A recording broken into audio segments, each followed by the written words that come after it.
యేసుక్రీస్తు నామములో బెతస్తా విడుదల పరిచర్య తరపున మీకు ప్రేమపూర్వకమైన వందనాలు.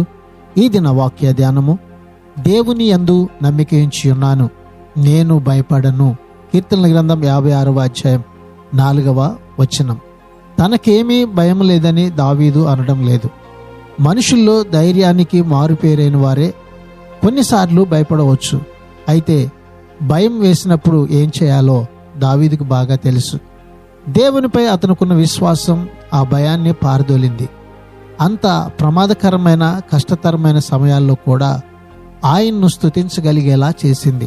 అతని నమ్మకానికి స్థిరమైన పునాదిగా ఉన్న పరిశుద్ధమైన, విశ్వసనీయమైన, పవిత్రమైన దేవుని వాక్కునే దావీదు ఎల్లప్పుడూ పొగుడుతూ ఉండేవాడు. మనం కూడా దేవుని వాక్కును పొగుడుతూ ఉంటే దేవుని వాక్కులో ఉన్న శక్తి ప్రతి భయం నుండి నిన్ను విడిపిస్తూ ఉంది. ప్రార్థన. పరిశుద్ధుడా, ప్రేమగల తండ్రి, మా మంచి యేసయ్య, నీ మహాకృపను బట్టి ప్రేమించి మరొక నూతన దినాన్ని మాకిచ్చినందుకు నీకు వందనాలు, స్తోత్రాలు చెల్లిస్తూ ఈ భూమి మీద మానవ జీవితంలో మాకు కలిగే ప్రతి విధమైన భయము నుండి ఇదిగో ప్రభువా, ఈ దినాన ఈ ప్రజలందరినీ కూడా విడిపించమని, నీ యొక్క కృపచేత బలపరిచి ముందుకు నడిపించమని యేసు పరిశుద్ధ నామంలో ప్రార్థించి అడిగి వేడుకుంటున్నాము తండ్రి. ఆమేన్.